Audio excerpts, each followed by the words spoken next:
Thank you. Thank you very much, everybody. This was an amazing evening. This was a great evening. They just announced North Carolina. I don't know if they've announced Illinois yet, but we're leading by a lot, so I think they're going to announce it. Florida was so amazing. And I want to thank our friends. Northern Marianas Islands have been so incredible, and we picked up 9 delegates this morning. I heard very early in the morning, 9 delegates, that's a lot. And I just wanted to thank the governor, Ralph Torres, great guy, Chairman Ada, who is a fantastic man, and that was a very nice start to the day, that I can tell you. Many things have been happening over the last short period of time. CNN was very nice. They came up with a poll. The poll said 49% to 14 and 15. We just had one from The Economist, just came out, 53%. And it's sort of interesting because I was watching the news a little while ago, and one of the commentators, who I'm not particularly fond of, but these are minor details, said, but Donald Trump doesn't get over 50%. Because I'm at 43, 45. Actually, now, according to The Economist, I'm at 53. And I have to explain to these people, they don't understand basic physics, basic mathematics, basic whatever you want to call it. When I don't get over 50, we have 4 people, right? We have 4 people. Do you understand that? So when I get 53, and this one, as an example, I had 53, and that's with 4 people. That's an amazing achievement just mathematically when you can get over 50%. So someday they're going to understand. Someday when we take it all, they'll understand, but it is really ridiculous. I want to thank my family, my boy Eric and Don. They've been working so hard. Ivanka and Jared have been amazing. Ivanka's home right now. In about 2 minutes, I'll call, and she's about ready to have a baby, so I don't know. We've been thinking about that now for a little while. But Ivanka has been so helpful, and Jared has been amazing, and it's been just great. I want to thank Barron for putting up with the fact that I never see him anymore. And I want to thank Barron. I never see my Barron, and it's his birthday on Sunday, so we're very happy about that. So it's a little tough, when you're going away. And he goes, when are you going to become home, Daddy? When are you coming home? I said, well, in about 2.5 weeks. It's pretty tough. You're traveling all over the place. It's really amazing. Yesterday, I went up to Ohio. I went up to Youngstown. We had an incredible crowd and just amazing people in this country. We have so many great people. We will someday in the not too distant future, if I win, otherwise it's not going to happen, I have to be honest with you. But Apple and all of these great companies will be making their product in the United States, not in China, Vietnam, and all of. And we're not going to be losing our companies. Our companies are leaving our country rapidly, whether it's Carrier Air Conditioning, whether it's Ford, whether it's Eaton. I was in Cleveland, and Eaton Corp, they're leaving, and so many companies are leaving.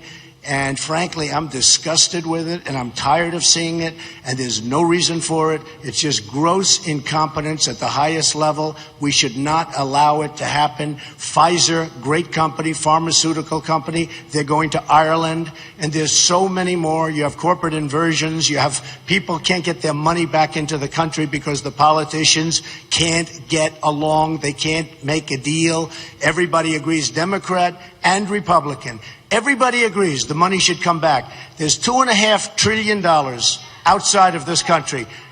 Everybody agrees that the money should be here, and the politicians for 3 years haven't been able to make a deal. And we could make a deal. There's an example of something that you could do if I sat down with a few of the senators, a few of the congressmen. You could make a deal on that in 10 minutes if you knew what you're doing, because everybody wants to do it. And companies are actually leaving our country to get their money, not only because our taxes are too high, which we're going to lower, by the way, but companies are leaving our country in order to go and get money that's their money, because there's no way of bringing it in. So we've got a long way to go. But I think at some point it's going to get done. This has been very exciting, this whole process. We started, I was one of 17 people, senators, governors. I've had such great support. Dr. Ben Carson the other day endorsed us. And great guy, wonderful man. And Chris Christie endorsed us. That was so incredible. And today, Pam Bondi came up and endorsed us. She was great, and she is a truly wonderful woman, and the job she's done in Florida is incredible. So many. We've had such incredible support. Paul Ryan called me the other day, tremendous call. I spoke with Mitch McConnell today. We had a great conversation. The fact is, we have to bring our party together. We have to bring it together. We have something happening that actually makes the Republican Party probably the biggest political story anywhere in the world. Everybody's writing about it all over Europe, all over the world they're talking about it. Millions of people are coming in to vote. This was an example of it today. Many, many more people. I'm looking at the polling booths. I'm looking at different polling booths all around the country where it's up. And the lines are 4, 5, 6 blocks long. And one woman was in there for 40 years. She's been working the polls. And she said, we'd have 2 people here. We'd have 3 people. Now look at the line. And the line looked like it was, long. It was really long. 5 deep and long. And it's just a different thing. We have a great opportunity. And the people that are voting are Democrats are coming in, independents are coming in, and very, very importantly, people that never voted before. It's an incredible thing.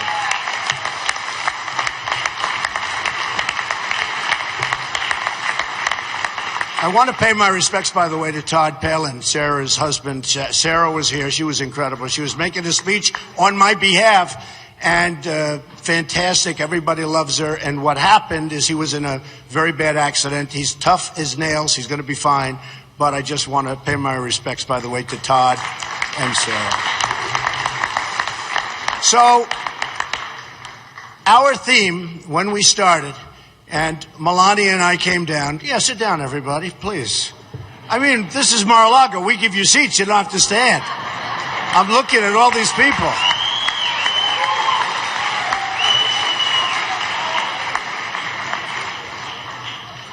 Corey, good job, Corey. Good job. And Hope and our whole squad, right? So when this began, Melania and I said, got to do it. And she was so supportive, and she's been so supportive. It's been amazing. And we have to do it. We came down the escalator, and it was about trade, and it was about borders. And what happened is pretty quickly after that, and we shot right up. I shot right to the top of the polls, and have been leading in the polls almost from the beginning, without fail. We went up in June. Most people said, I'll never run. He's just going to have fun. He's having a good time. This isn't necessarily, I'm having a good time. I'm having a very nice time. But you know what? I'm working very hard, and there is great anger. Believe me, there is great anger. One of the broadcasters was saying, is there anger? And I said to him, I'm supposed to say, no, there's not. We love the way things are working. We love the deal you made with Iran. It's wonderful. You give them $150 billion. We get nothing. We love all the deals. The trade deals are wonderful. You lose $500 billion a year with China. We lose $58 billion a year in terms of imbalance. It's a total imbalance. We don't make good deals anymore. We don't win anymore. As a country, we don't win anymore. And they asked, is there anger from your people? There seemed to be. And I said, there is anger. They're not angry people, but they want to see the country properly run. They want to see borders. They want to see good health care. They want to see things properly taken care of. They want our military rebuilt. Our military is in a very bad state. They want it rebuilt. Very, very importantly, and they want the Second Amendment, by the way, protected and protected strongly. And that's going to happen. And you know what they want so badly? They want our veterans taken care of. Our veterans are treated so badly. So we started, and something happened called Paris. Paris happened, and Paris was a disaster. There've been many disasters, but it was Paris. And then we had a case in Los Angeles where it was in California where the 14 young people were killed, and it just goes on and on and on. And what happened with me is this whole run took on a whole new meaning. Not just borders, not just good trade deals, and we're going to make the best trade deals you've ever seen. We've got such endorsements from Carl Icahn and the smartest people in business. And these people are going to be negotiating our deals, and they're the best in the world. We have the best business people in the world. They're going to know we're going to have such great deals. We're going to do so good with trade. We're going to do so good on the border. But it took on a whole new meaning. And the meaning was very simple. We need protection in our country, and that's going to happen. And all of a sudden, the poll numbers shot up. And I'm just very proud to be a part of this. I think we're going to go, and we're going to do a lot of trips over the next month, but I think we're going to have a great victory.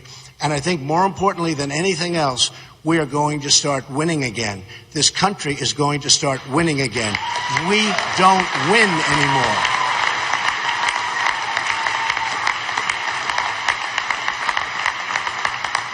We don't win with our military. We can't beat ISIS. We're going to knock the hell out of them.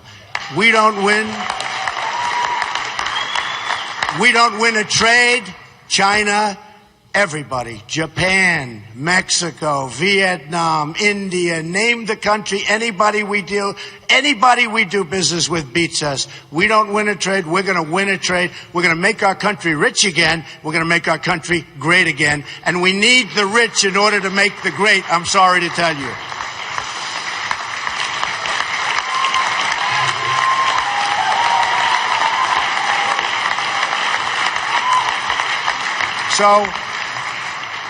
So I'm going forward. We had a fantastic evening. I would have never thought this could have happened. I guess we're waiting for one result, which possibly will be very successful also. But to win the states that we won, and to win by the margins, and especially, look, this is my second home, Florida. To win by that kind of a number is incredible. It's record setting. And I have to say it that number one, I want to congratulate Marco Rubio on having run a really tough campaign. He's tough, he's smart, and he's got a great future. But I have to say, and nobody has ever in the history of politics received the kind of negative advertising that I have. Record. By the way, mostly false. I wouldn't say 100%, but about 90%. Mostly false, vicious, horrible. They say it was 18 million the first week, meaning last week, and 25 million. It added up to over $40 million. And you explain it to me because I can't. My numbers went up. I don't understand it. Nobody understands it. My numbers went up.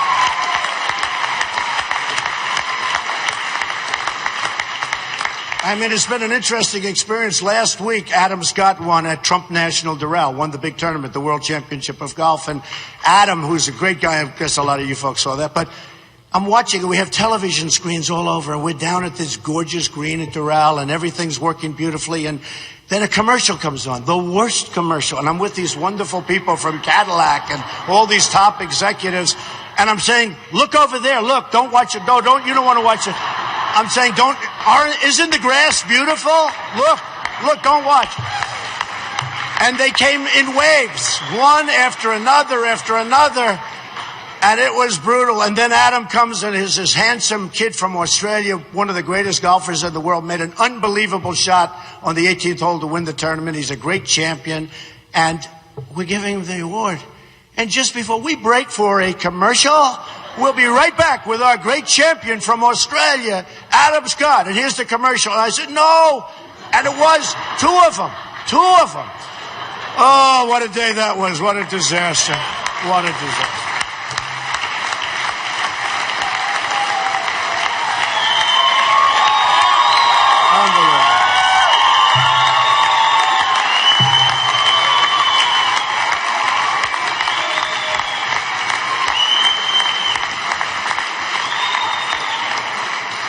So again, I just want to congratulate everybody. This is a really interesting process. It's an amazing process. It's very tough, but it is by the end, if you get to the end, you can handle a lot of things, including pressure. That I can tell you, because there's nothing like it. Lies, deceit, viciousness, disgusting reporters, horrible people. Sure. Some are nice. Some are nice. Some really disgusting people back there, I have to tell you. And I just want to say we're going to go forward and we're going to win. But more importantly, we're going to win for the country. We're going to win, win, win, and we're not stopping. We're going to have great victories for our country. Thank you very much, everybody. Thank you. Thank you.